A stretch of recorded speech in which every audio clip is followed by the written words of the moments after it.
She's a very sharp lady and a tremendous supporter of her husband, and that also has a double-edged sword. Adams and Jefferson, who had been good friends during the Revolution, had worked together to get a peace agreement to get an agreement with France during the Revolution. And when things get into the political world of independence, they became bitter political enemies. And probably when people say to me, this past election was the worst election in American history, it was so dirty, it was so, I said, you don't know anything until you've seen the reporting by newspapers, which were owned basically by each party during the election of 1800, and the things that they said about Jefferson and the things they said about Adams, and it was horrible. Abigail never forgave Jefferson for that. She stood behind her husband. As far as she's concerned, he had betrayed a friendship with the way he had gotten too personal with the politics in that election. And it wasn't until Abigail passed on that Adams and Jefferson had their famous reconciliation through a series of letters. I have a book that contains those, and it's really great reading. But the letter she wrote to Jefferson, he wrote a letter to her shortly after his presidency was over, trying to reach out and try to restore the friendship there, and she wasn't having any of it. So she's a tough one to deal with eventually, but a strong backer of her husband, both politically and intellectually. All right, the next one that we really most don't know much about, except kind of in legend and tales, is Martha Washington. Now, I've chosen the image that you see there for a reason. Many of you remember in the 1970s, I think it was 1978 or 79, we had the Susan B. Anthony dollar, and everyone was talking about how great it was to finally have a coinage or have an American unit of money that had a woman on it. And the fact of the matter is, there had been one with Martha on it back in the 1880s, and I put the picture of it right there to prove it to you that in those days, sometimes the dollars were backed by silver. This is what's known as a silver certificate. It's got Martha's picture on it. And that came, in talking about first ladies, it came at the assistance of Catherine Harrison, who was Benjamin Harrison's wife. So she said, we need to have a woman on one, and let's put Martha on there. So they did. Anyway, Martha is often portrayed as a silent, genteel woman.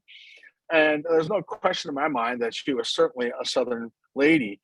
From the standpoint of her manner and the way that she would not interfere with discussions that went on. But I know that she had a lot to say to her husband, certainly during the Revolution and in the time period after.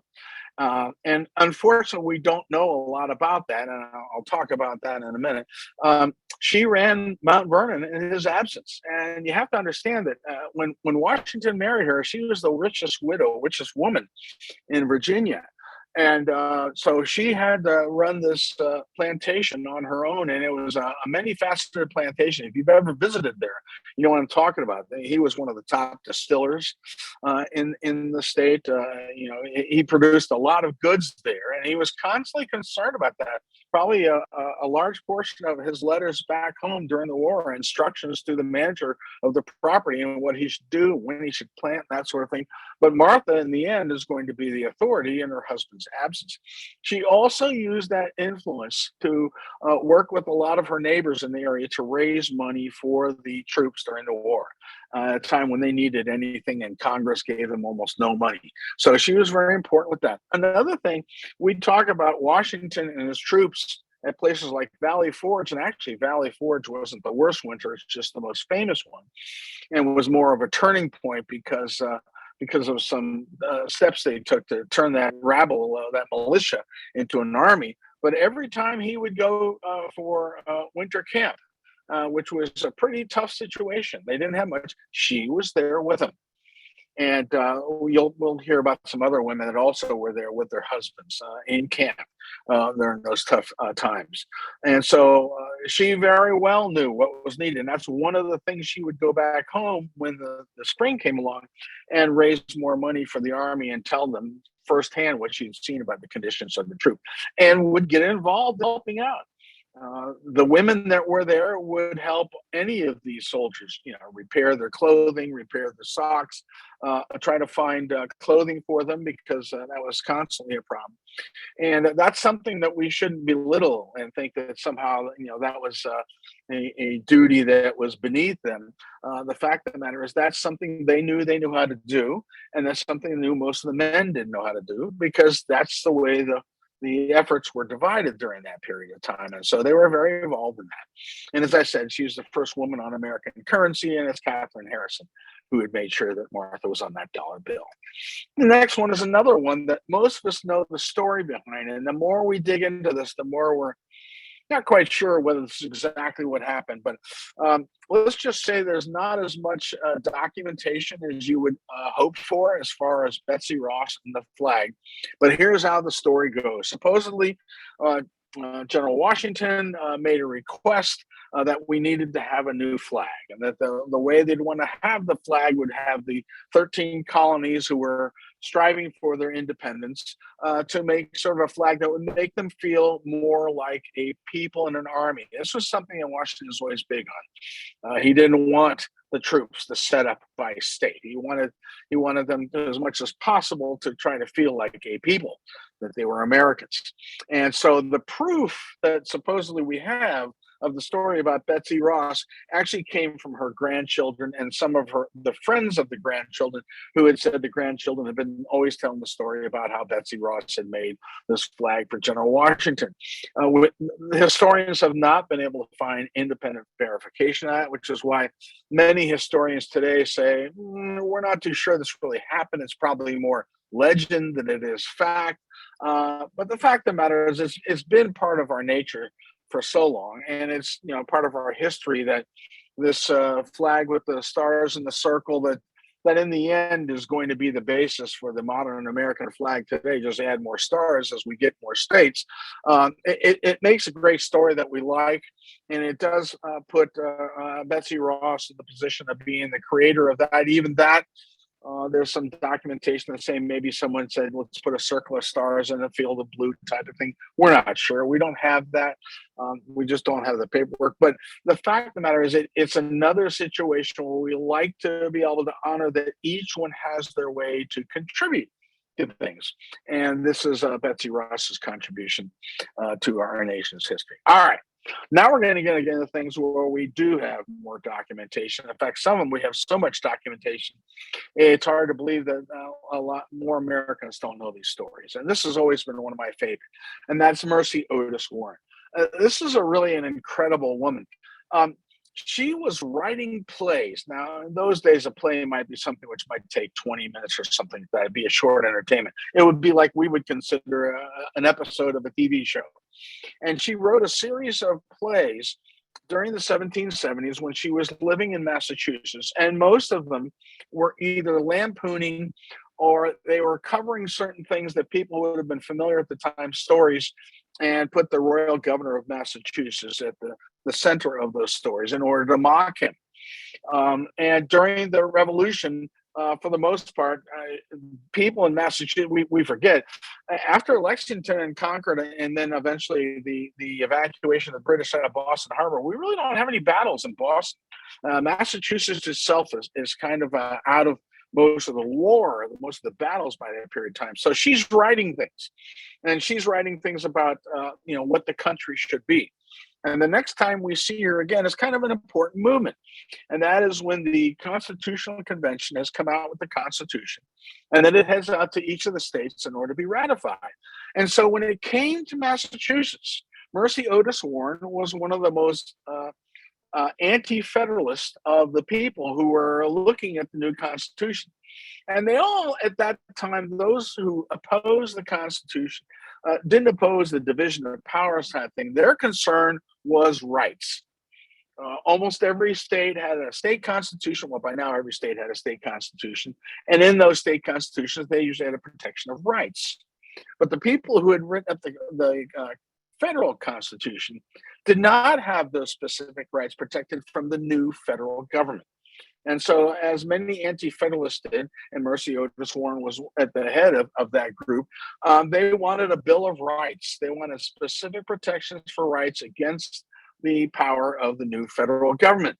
And she wrote a very strong pamphlet attacking the Constitution and arguing against its ratification. Now, what happens, of course, is that a lot of the different states in the end suggested amendments to the Constitution. It's those suggestions that after the Constitution is ratified, that James Madison then takes and they form into the 10 amendments that make up what we call the Bill of Rights. So the opposition to the Constitution by the Anti-Federalists in many of these states, in the end, does generate the amendments that do the protections that we wanted.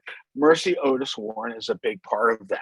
And so after the country has been in existence for a while, in 1805, she wrote one of the first histories of the United States. Now, of course, at that point in time, you're talking about a country that's been in existence about 30 years. So there's not a long period of things to talk about, but she covers it basically from the colonial resistance to the British government to the time period where she is, 1805, just the beginning of the second term of Thomas Jefferson. And the title of it is History of the Rise, Progress, and Termination of the American Revolution. In other words, once it's finished, the termination as far as she's concerned. And in some ways, many people felt that Jefferson's election ended the American Revolution because they felt the Federalist Party, who Jefferson had been campaigning against, was still a little bit too much like the monarchy in England. And that with Jefferson's success in being elected in 1801, when he first takes office, is kind of the end of that whole process of getting a popularly led government chosen by the people without respecting class and that sort of thing. So it's really a fascinating little thing that she's the one to write the first history of the young country. And then I'll end here about Mercy Otis Warren with this quote that Alexander Hamilton, who's very popular because, of course, we know he did rap music in the 1800s. I know that's sarcasm. This quote, he says, "In the career of dramatic composition, at least female genius has outstripped the male." And since Hamilton is considered probably the great intellect of the leaders of the Revolution, that's high praise indeed. And that's his comments about Mercy Otis Warren. All right. Now, some of these other people are going to have different roles to play in different business. And a lot of times it's not terribly political, but it's very important to the life of a young nation. And this is where we talk about Eliza Pinckney. Eliza Pinckney was educated in London. Remember, a lot of these people would travel to London before the Revolution because that's where the best schools are. And interestingly enough, her area of study was botany, and not because of flowers. Her interest in botany was business. And so when she came back, she led the efforts to help the South in particular, because that's where she was living, and that's where a lot of this agriculture was going to go on, to make major efforts to make indigo one of the most popular exports from the colonies back to England. Indigo is a plant that produces that wonderful color blue that eventually is going to be owned only. You can only own it if you can pay for it, and the people who can pay for it are of nobility. And so we know the color is royal blue, and that comes from indigo. So her effort was to make that a major export. Because of her botany knowledge, she was able to do that. Right during the war, her husband passes on, and she's got to work hard in order to keep business going there so that they can make enough money to support the troops in the field. And it's important to understand that the American Revolution kind of has two phases as far as the war is concerned. The first phase is mainly fought up north and mainly fought with Washington's army. And that goes from 1776 basically to around 1779, 1780. There's still a few battles up north there, but at that point in time, the British decided, our best chance may be, let's go after the South. And we'll probably get a lot of people who are loyalists down there who will join our cause. And if we can split the South off from the northern colonies, then the whole thing will fall apart. And so you've got people like Eliza Pinckney who are trying to keep the business going so that the money goes on. Later on, after the war is over, her children, who have been well trained by their mother to be strong supporters of the new country, are take important roles that, for the most part, people are unaware because they don't rise to the highest height. One son is a signer of the Constitution, and later on was John Adams' vice presidential nominee in the election of 1800.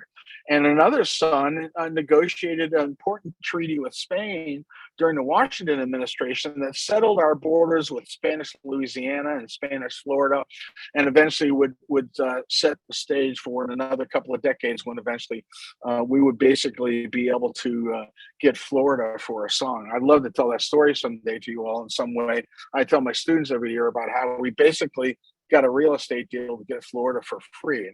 And it's kind of fun the way we got that. Anyway, eventually she traveled to Philadelphia. When she came, she was diagnosed with cancer, hoping to find a surgeon there that could help her. They weren't able to help her. She passed on in 1793. And George Washington, who was president at the time, asked if he could be a pallbearer at her funeral. That's how important her work to the revolutionary cause had been to General Washington during that time. So it's pretty amazing to have the sitting president of the United States be your pallbearer at your funeral. Mammy Kate is a story that I probably wouldn't be able to necessarily relate in a way that would make everyone happy, but I'm going to do the best I can to relate it to you based on the information, the documents that we have. Mammy Kate was one of the slaves of a man named Stephen Hurd. Eventually, Stephen Hurd's going to be governor of the state of Georgia.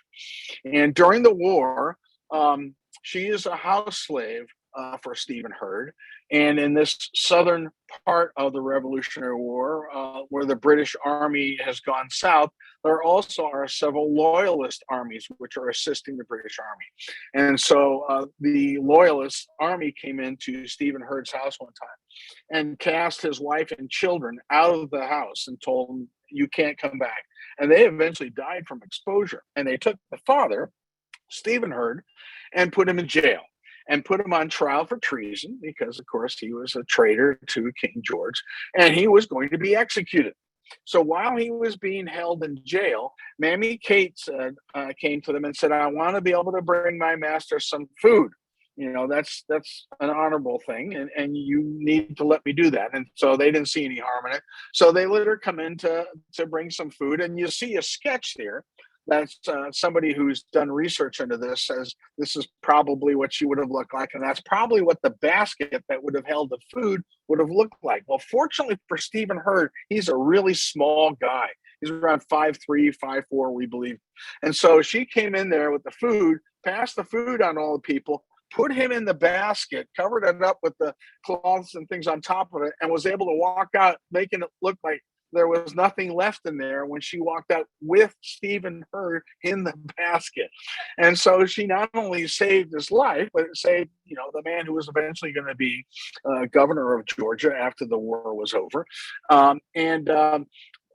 For her rescue effort, gave her emancipation and some land, which is very unusual. It's one thing to be given emancipation, and there were a number of slaves who were given emancipation by both sides during the Revolutionary War. But to be given land too is really important because now you have property, and as property you have all kinds of rights. Now, the weird thing about the law at that time is that she got emancipation, she got land, but her children were not able to be emancipated.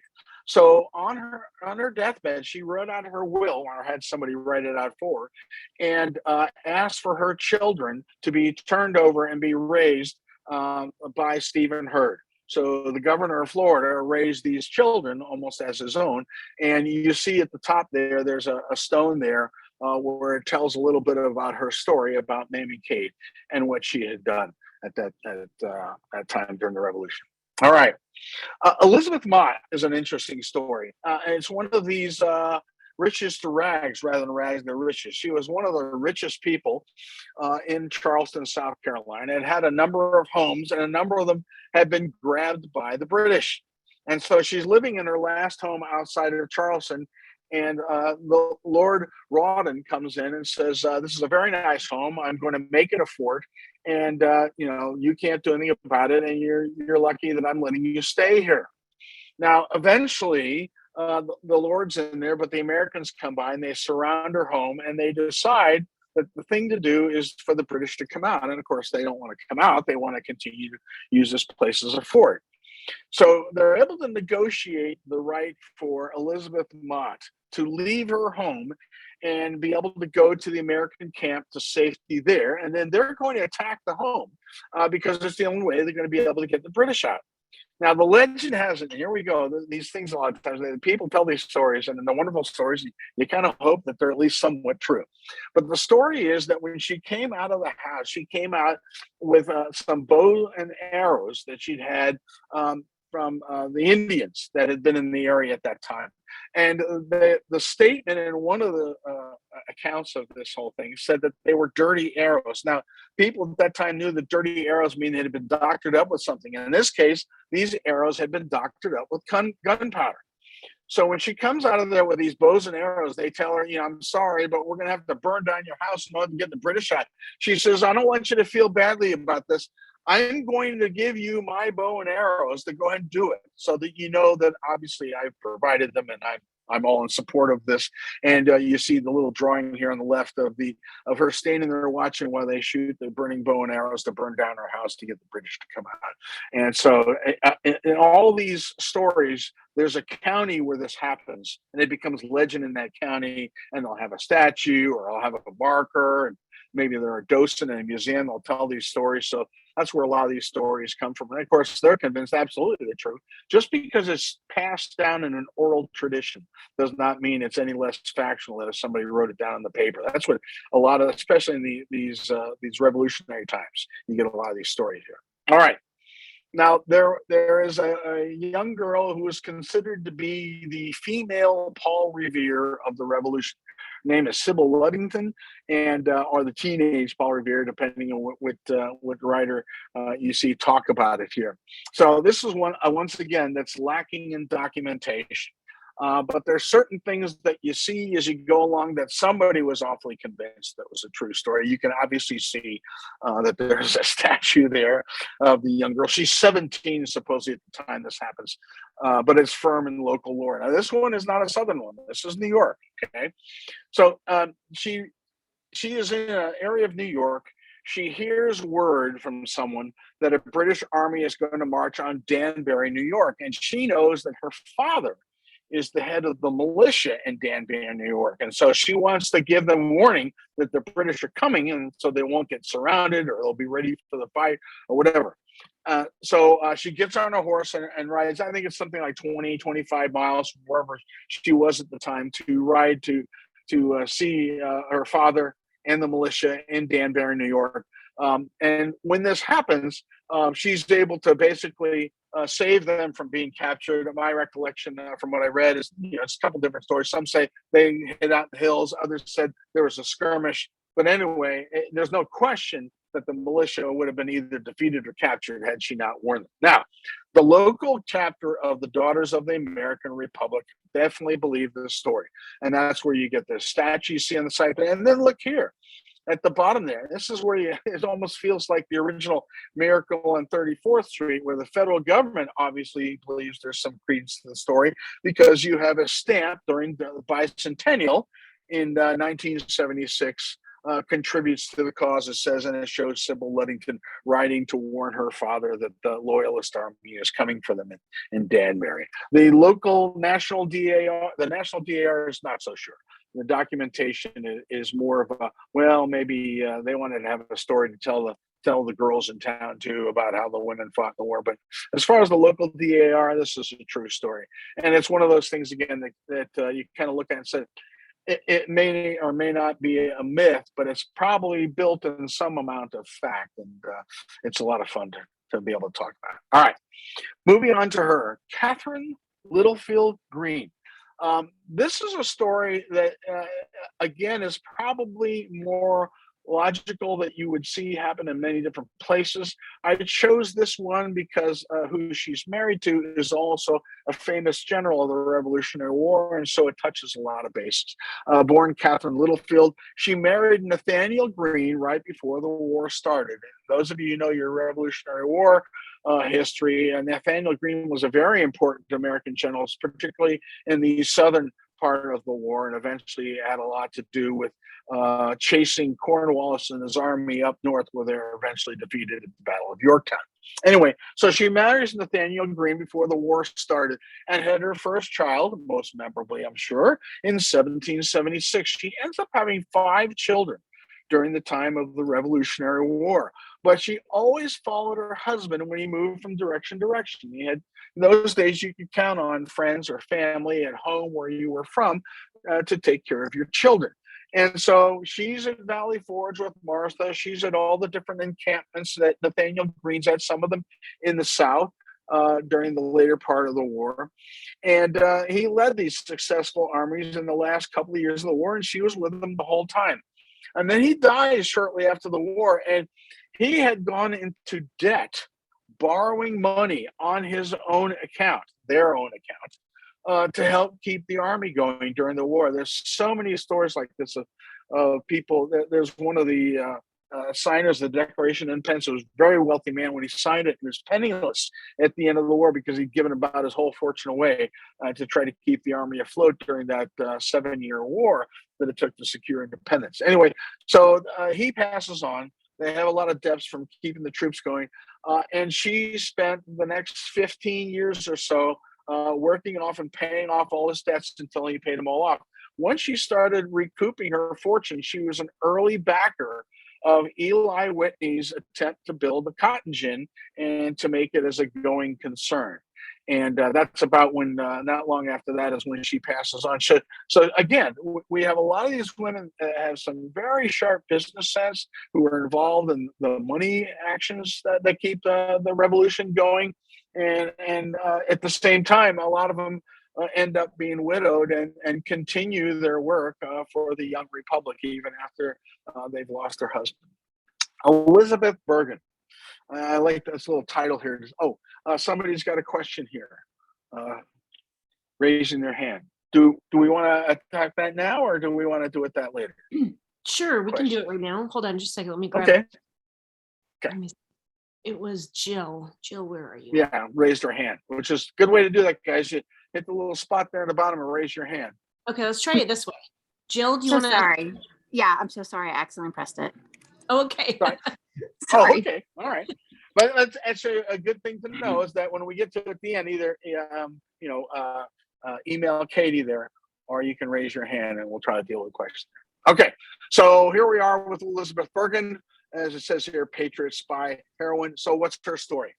She's living in New York City and she has small children. And one thing a lot of people don't know about the war, in the first year of the war, after they leave Boston, they go to New York City, the British do.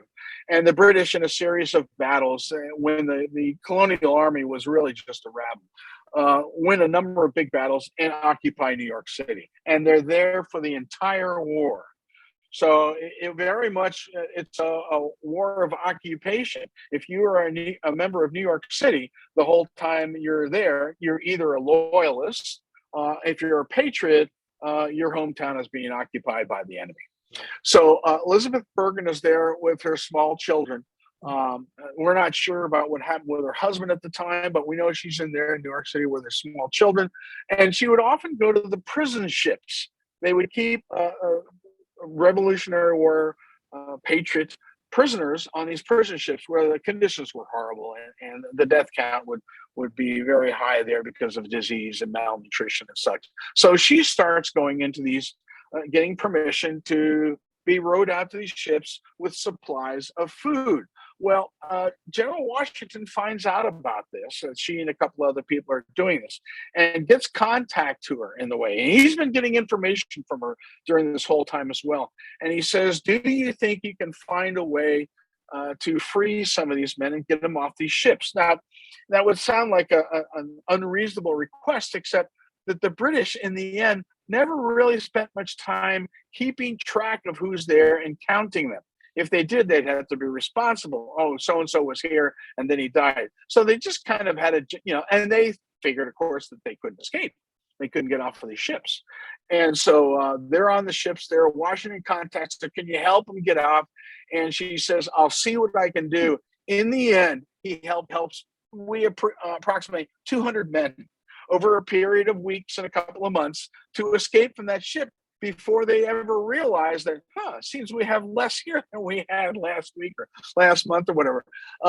And basically, somebody tipped her off when they began to suspect that. So after she got those 200 men out, then her next job was to get out of New York City herself, and they helped smuggle her children out. So eventually she did get out of New York City.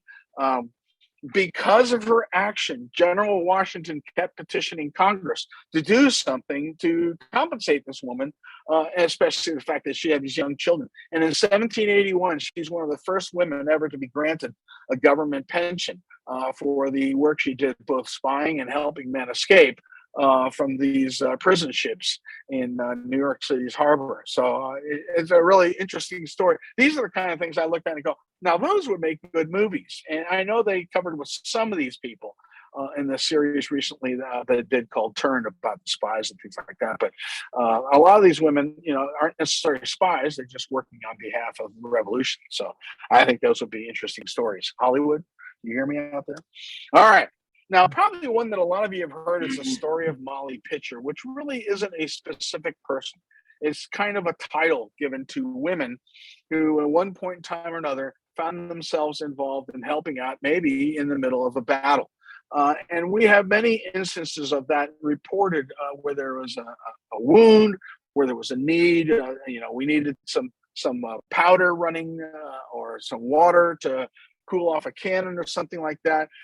You had women, most women that followed the army were the wives of some of the officers there. But you had other women who might be common law wives, who might be sisters, who might be girlfriends. You didn't really have other types, shall we say, that weren't attached to anyone. You had people who were with the army, and they were called camp followers. And so oftentimes you would see these camp followers who would get involved in a situation. They would see something happening in the battle. You weren't worried about being too close to the battle because most of these weapons were effective for about 50 yards. And then the bullet would go wild or it would drop. We're talking about powerful weapons here. So it wasn't unusual for women to watch the battle 200 yards off to the side or something like that, and then see someone fall and run in there and get involved in the battle. And the most famous documented one we have, which is probably where the Molly Pitcher stories started, was Mary Ludwig, whose husband got wounded while he was operating a cannon at the Battle of Monmouth. And she goes in there, and the bottom sketch is the ultimate mythic representation that she's swabbing the cannon. They probably didn't learn to do that, but it wouldn't surprise me if she wasn't running powder, if she wasn't running water, if she wasn't in some way just helping to keep, because it takes, I was on a Civil War reenactment artillery unit at one point in time, and it definitely takes several men to make an artillery piece, those older artillery pieces, active. Anyway, she's at the Battle of Monmouth.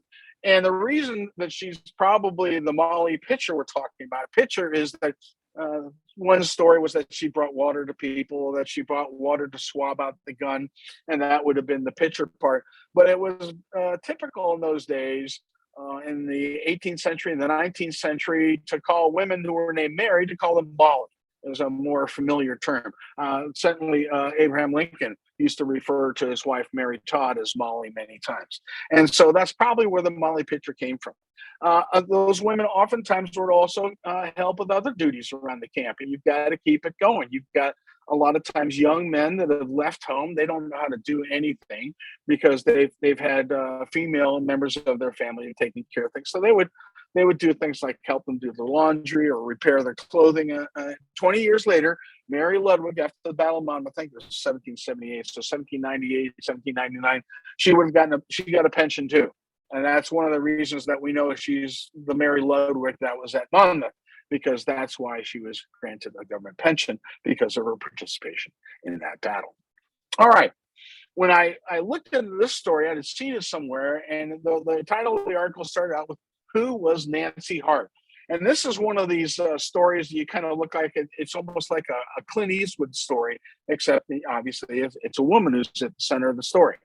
So the story goes, it's down in the Carolinas, and Nancy Hart was this big, tall, redheaded woman, a very hulky, she can take care of herself type of woman.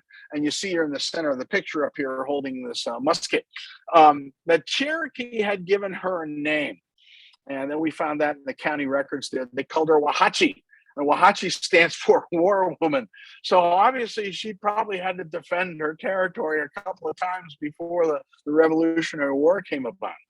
The story goes that one day 6 Tories came up to her door and demanded that she fix them dinner.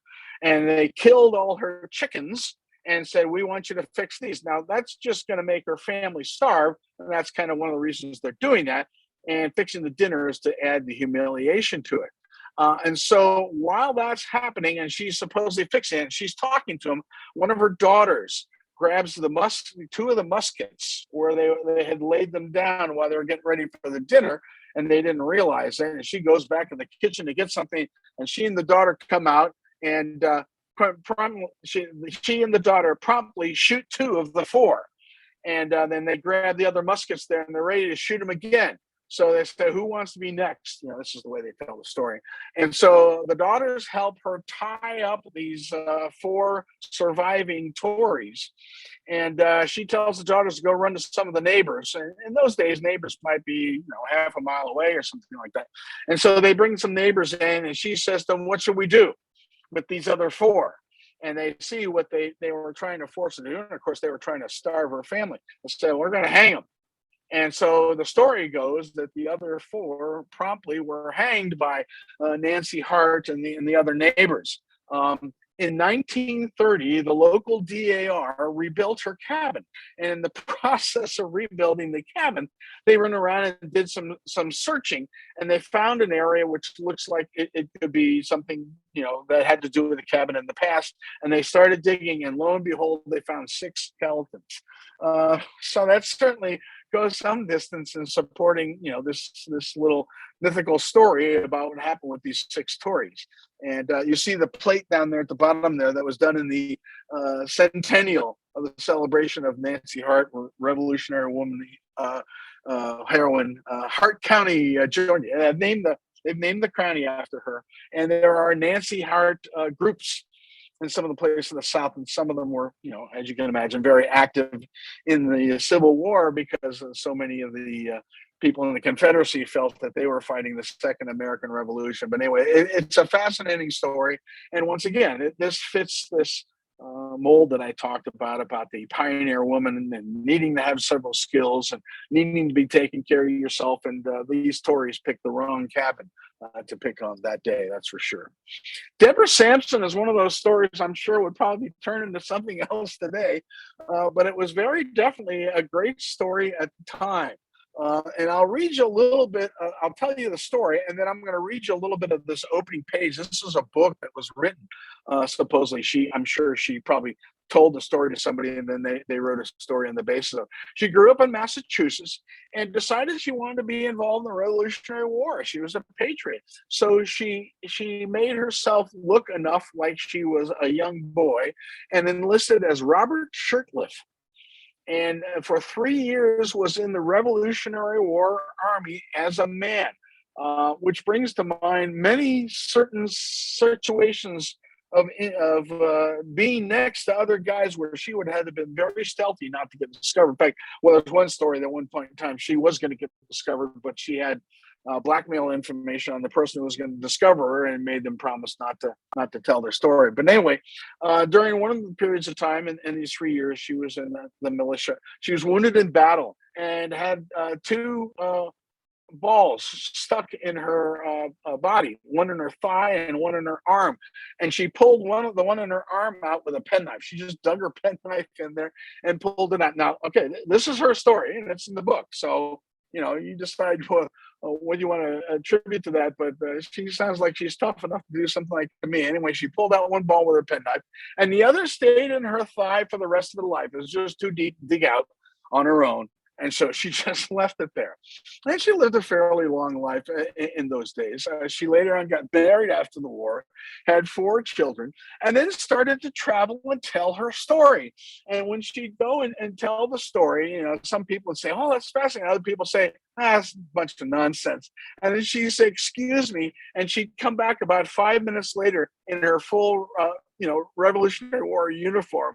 And, the eyes would bulge out and people would applaud. And so she made a nice little adding to her income at that time with that. And she also was able to get enough people to support her story that she also got a pension. Now, I want to read you just a little bit of what's on this page here, because it tells you a little bit about what's in the book. It says, the female review are memoirs of a young American young lady whose life and character are peculiarly distinguished, being a continental soldier for nearly 3 years in the late American War, during which time she performed the duties of every department into which she was called with punctual exactness, fidelity, and honor, and preserved her chastity inviolate by the most artful concealment of her sex, with an appendix containing characteristic traits by different hands, her taste for economy, and principles of domestic education, written by a citizen of Massachusetts.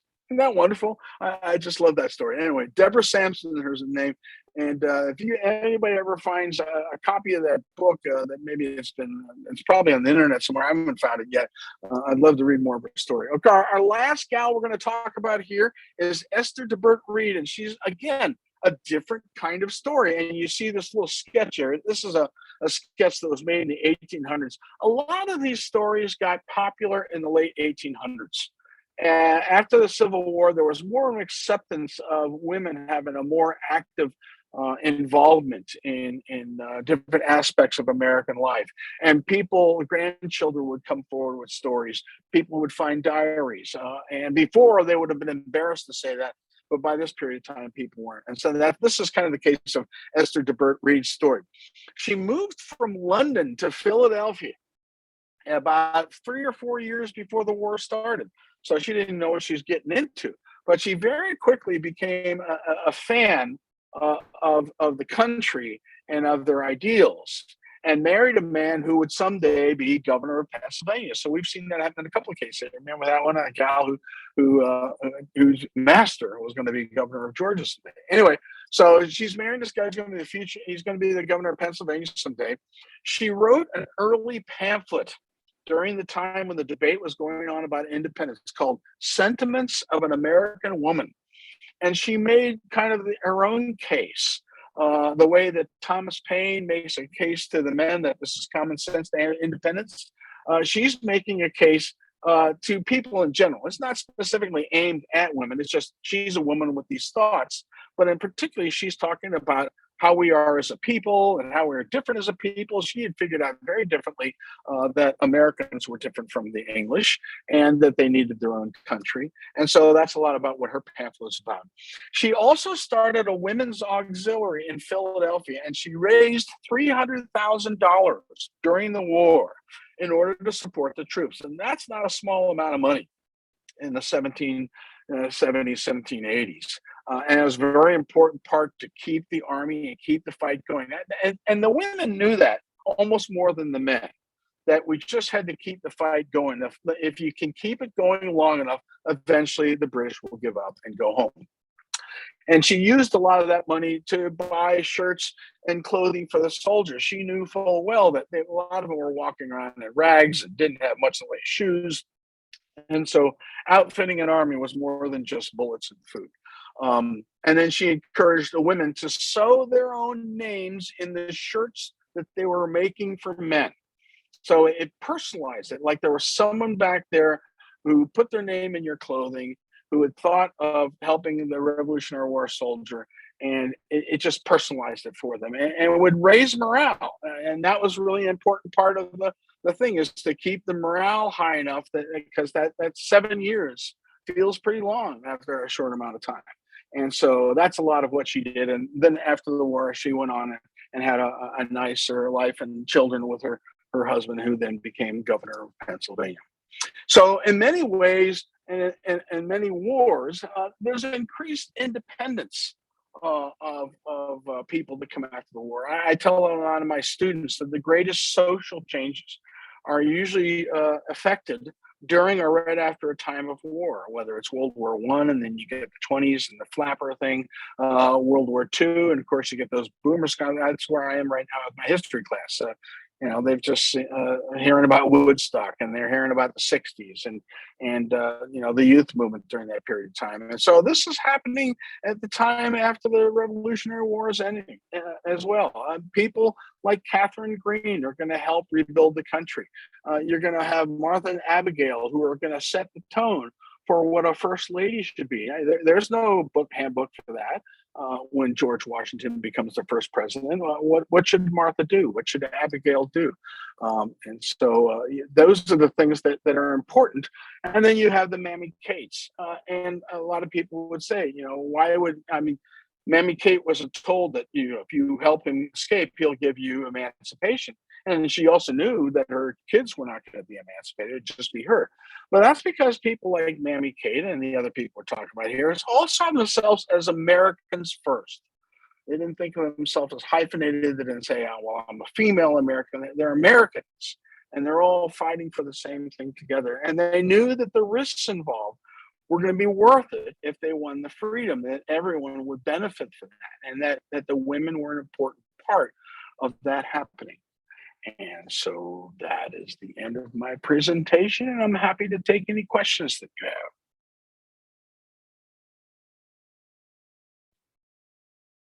I was going to say, we didn't have any, as far as I know, any emails, but if people wanted to raise their hand, we can do it that way too. You can do that. Yeah. Yep. So let me check our attendees here. Okay, Mr. Franco. Hey, though I don't think she had a whole lot to do with the Revolutionary War itself during this time, I believe Phyllis Wheatley was writing her poetry as well. You might want to say a little something about that. I'm not as familiar with her, Mike. Famous character. Go ahead. Okay. I was just going to say, I'm not as familiar with her. I really, in this case, my research was mainly for people who had activity one way or another during the revolution itself. So I don't have anything I can add on that. I apologize. You did have, let me add something on that. And I don't much about Phyllis, but one of the things that comes out of this, it would have been something that someone like Phyllis would have contributed. You're talking about someone who contributed poetry. Noah Webster's dictionary that contributes to American English and American spelling and just having an American way of speaking. I know it's not a woman, but what we're talking about in both those cases is a contribution to an establishment of a unique American culture. And certainly poetry would be a big part of that. Writings and novels and creations of ideas and thought that would be uniquely American. I think that's one of the reasons everyone loves, the Ichabod Crane story. It was a uniquely American story. It's Legend of Sleepy Hollow. So, yeah, you're very right. Poetry and things like that would be an important part coming out of something like the revolutionary period. To say, okay, now we've got our country. Where's our country's culture? Keith, this is not Revolutionary War, but Civil War. Right. I don't know if you heard about, there was a mother with 2 daughters who was in Gettysburg, whose husband was in the war, and they found themselves, do you know that story where they? I'm not, it sounds familiar, but the main story that, yeah, go ahead, I'm sorry. Oh, that's okay, go ahead.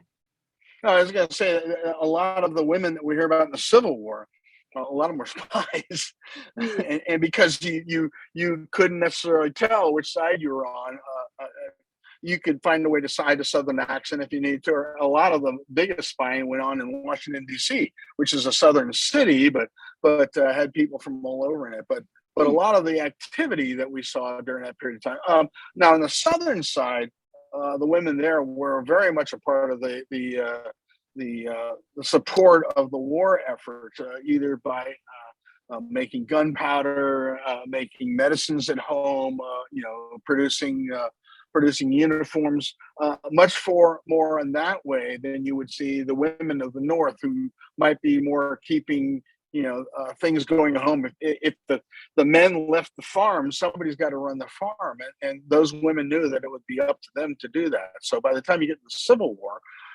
it's much more of a functioning of keeping the engine of that section of the country going while the warfare is going on. What I found most interesting about these Revolutionary War women was how many were part of the intellectual effort of the war, and in particular the case, obviously, of Abigail Adams and Mercy Otis Warren. That's a lot of fun to think about, and their contribution to have a woman write the first history of the United States. This is Americans need to know about this. It's one of the things you love about our country is you find out these great stories of these people who did something because it was the right thing to do, regardless of whether it's going to be recognized or not. They love their country, and in this case, they wanted their country to become independent. Keith, if people wanted to read more about any of these women, do you have any recommendations?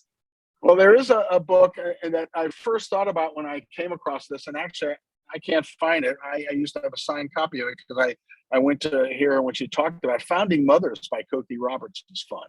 It's one of the few that's done on that. I think when I tried to do this presentation, I wanted to broaden it out to people who were, fighting actors as well as, obviously intellectual actors are partners to famous husbands and that sort of thing.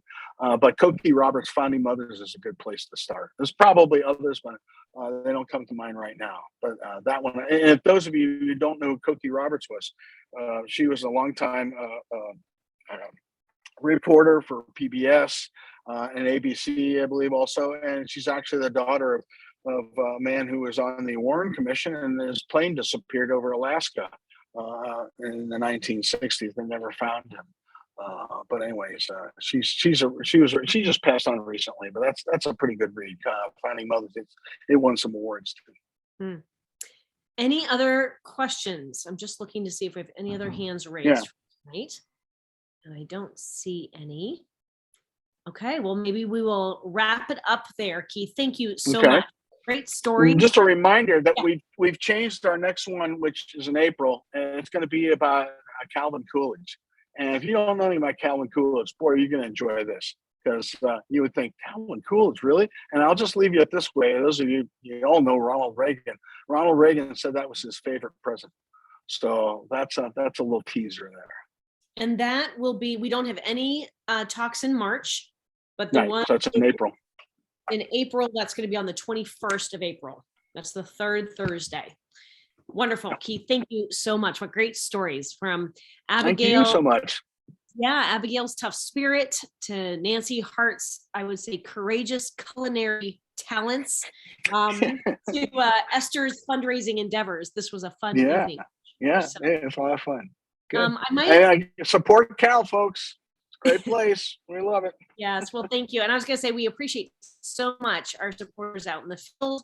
Obviously, your contributions to Cal, your gifts are tremendously important. It is changing lives. We have children coming in, and parents are saying within a matter of days, their children are happy again. They're alive. They're alive. They're alive with learning. And they're just content, and the ripple effect throughout the family is wonderful as well. So we're grateful, and Keith is a big part of happy bringing. They're being fed with substantial learning. Keith, I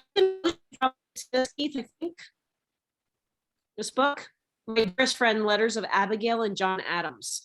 And it's just a beautiful story of their letters going back and forth. So I thought I would end with a quote from Abigail. She obviously, you mentioned that they were apart much of their lives, and so they have a great record here that they share with us. But this is just a sweet quote from her. She says, "There are particular times when I feel such an uneasiness, such a restlessness, as neither company, books, family, cares, or any other thing will remove. My pen is my only pleasure, and writing to you the composure of my mind." So a great love affair they had. Amazing story. Yep. Yep. All right. Well, tonight's session was recorded. Unfortunately, I didn't start it until about 10 minutes into Keith's talk, but it will be eventually posted. And we thank you again, Keith, for sharing this love of history tonight. It's such a gift. And God bless. Thank you so much. And thank you, Cal supporters. We'll see you in Yes. April.